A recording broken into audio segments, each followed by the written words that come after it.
We've just finished our first playthrough of the Shores of Tripoli. What did we think? Well, we're about to tell you. This is Legendary Tactics.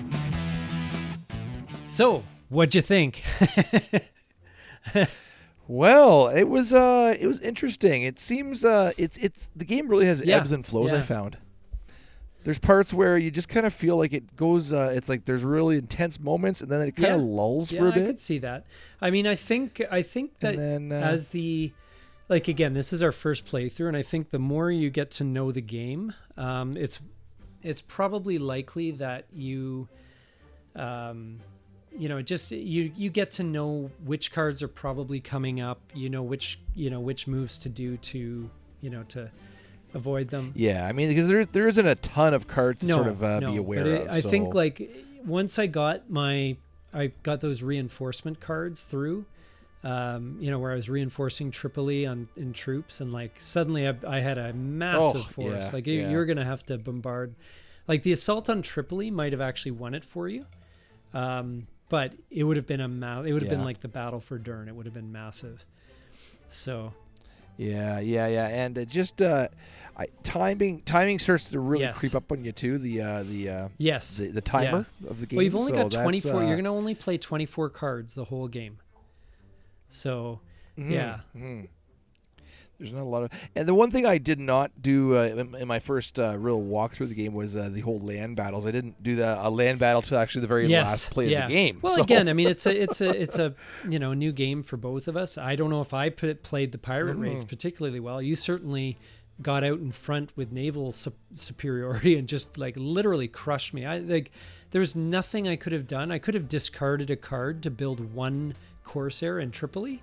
And build one Corsair in Tripoli, and then you sweep in. But you were constantly under the threat of having losing that Corsair every time you tried to go out and pirate. No, I think you played that part of the game absolutely. I don't know if perfectly is the right word, but very effectively, certainly, because right.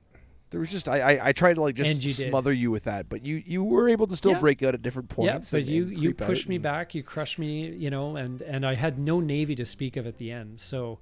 An assault on Tripoli card, you send in all your ships and all your troops into Tripoli, basically, in one massive all-in battle. And you would have had an unfettered naval bombardment to start with that battle. Yeah, I don't think... you actually mentioned it during the game, and I think I probably should have used that a little more effectively. Yes. Well, yeah, maybe. I mean, you were concentrating on wiping out my pirate, and I got up to 8 gold. It wasn't like that wasn't a threat. It was a threat. Yeah. Now, one thing I think that the creators definitely did a great job on was on the different card abilities.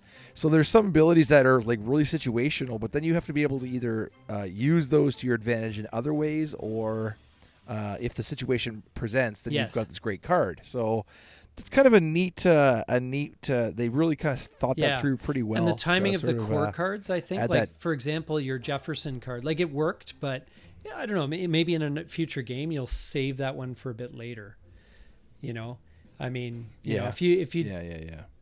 Well, again, that Jefferson card was a bit of a power play at the time for me. Well, it absolutely worked because you absolutely crushed my chances of ever winning by getting the tribute, getting the coins. There's absolutely zero chance of that. So I just shifted to getting as many troops in every city as possible to just make it boots on the ground. Lock you down. Boots on the ground. What really kind of impressed me a little bit about it, honestly, was it's a very simple design. It's very elegant. There's only 14 spaces, and there's some that That's the first thing that actually amazed me, was how small and compact the game board was. Yeah. Wow, this is it. And you look at the troops in Tripoli, they never move. The Benghazi ones never move. Dern never moves. There's a lot of kind of limitations to the pieces. I would say the American frigates are really the only ones which have kind of unfettered movement. The rest of the time, you're trying to the Corsairs from Tripoli, they only go to out to sea and back to Tripoli. There's not a lot of kind of movement around the board, but there's a lot of engagement with the events.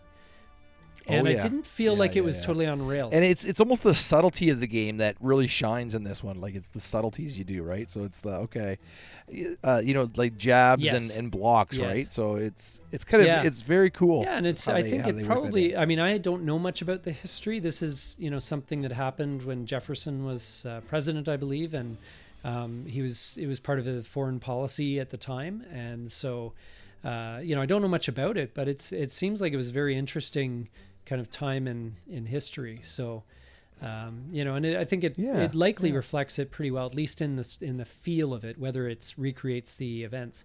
Because when I was first looking at the game, I thought, wow, there's a lot of events which are like the assault on Tripoli. Like, it almost seems to be building towards that final battle.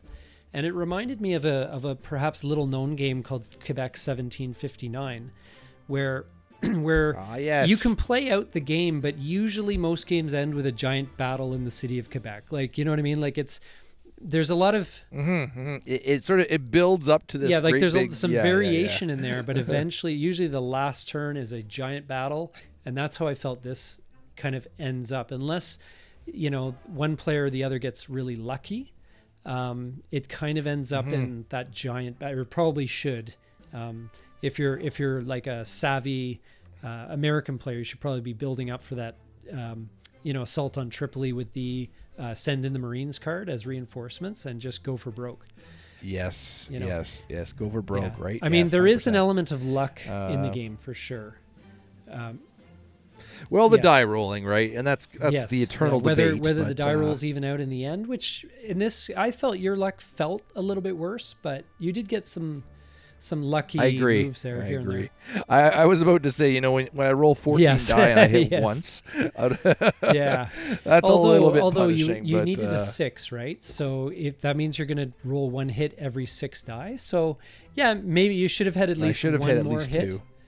But like two hits out of 14 is not too far off the odds. Although that being said, in our playthrough game before we started recording, I got really lucky. 666. Rolled 666. I did. Yeah, that was good. that's an instant death game to the game, basically. So actually that might be. I mean, that's a very rare occurrence, but that the die rolling is always going to be a raised eyebrow for me. But I mean, again, maybe that's something that once you have played a little bit more, you can kind of mitigate.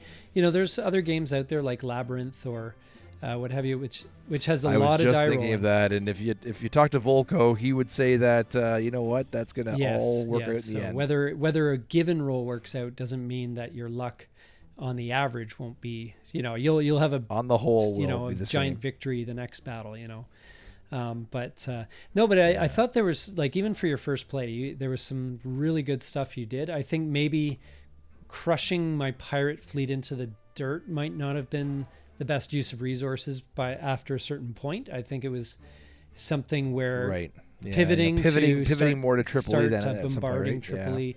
Because I can only add troops. I've only got 1 card, I think, in my deck, which can add troops to Tripoli, maybe 2. And then I can add troops to Benghazi and Dern, but it's a slow process. It's not a fast. It's not a fast build.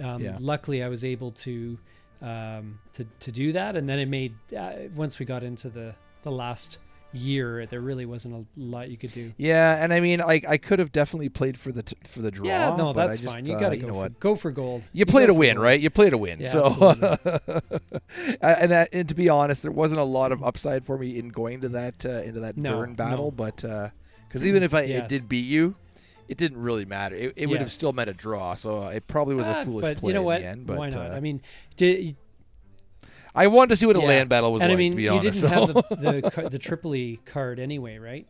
The Assault on Tripoli card, which, as I said, you may have wanted to hang on to. Oh, did you? Actually, I did have it. I am looking at my cards. Yeah, because that's where it's all in on Tripoli, right? So. But the problem there was, I figured you would have probably drawn up your Assault on Tripoli. That was already your gone. Tripoli defense. I used that already. Yeah, which may have been dumb on my part. I should have held it for the final battle, right? Like, this is what I mean. Like, you never know exactly how it's going to play out. But and I guess that would be the only risk in the game. But it's a similar risk that Quebec 1759 faces, which is, kind of playing a game where it almost feels like the first few turns don't matter all that much, and it's just going to come down to one big dice fest, at the end. And that is a bit of a risk but I feel that it's like Quebec 1759. Like there's enough of a mitigation. Like if there's a little more ebb and flow in this one. Maybe about the same, but you definitely feel that where it's like, sparring. Well, what I was going to say was that you can wait around as the American player to build up your forces and get ready for the big assault on Tripoli, but then I might win by pirate raiding. So you're no further ahead. Yeah, so you have to be, Yeah. So there's some nice, and the asymmetry I always am a fan of too. So that's a great. Great winning conditions are different for each. So that's very neat. You have, even when you learn one side, then you flip it and have to learn the other. So that's very cool. But overall, no, I thought it was it's a really interesting game. I feel like it's very unique. I feel like it's unlike. Yeah, I would definitely play it again. It's pretty quick. Like once you get going, I mean, we had to read some of the cards, but I imagine if you play this a couple times, I don't know. Do you think we could finish a game in 30 minutes? Yeah. Yeah. Oh yeah. Especially once you played, if you had a few games under your belt, no problem. So that's pretty quick. Because it's less card reading. It's like it's more than just reflective, right, or reactive. Just reflexive, You just Anyway, final thoughts. A game that I would play again. I love the historical pieces, and give it a try if you're into the historical gaming at all. My thoughts also. I think it's a very interesting game, and if you want to have a quick, I think this would actually be a pretty decent warm-up game. It's maybe a little bit on the longer side, but it certainly could be like a good warm-up game if the two players are familiar with it and can zip through. I think it also would appeal to any players that are newer, because the complexity level is not really there. So it's not like a brain-burning kind of game overall. It can be if you want it to be. I feel that the options are there, but they're limited enough that you don't need to really ponder each card, in great detail. Yeah, there's enough simplicity to it that it's pretty. It opens itself up to a lot of different players. Yeah, so we recommend you take a look, especially if you're interested in the history of that time and of that area of the world, and even if not, I mean, I love games that open people up to new parts of history. I was actually reading an interview that the designer gave, and he was saying that he read a great book about this era. And then he looked it up to see if there was a game on the topic, and there was not. So this is literally the first game on this topic. Yeah, so filling a void, that's what I think is really good for players that want to learn some history. They like being introduced. They're tired of playing the same old battles and the same old theaters of war, and they want Napoleonics or World War II, and they want to try something different. I think this is a very good option. So absolutely, a great alternative. If you enjoyed this video, please don't forget to sub and like. And leave any comments you have on Tripoli yourself if you are looking forward to playing it, and or if you have played. And thanks so much for watching. I'm Nato. I'm Cax. And this is Legendary Tactics. Take care.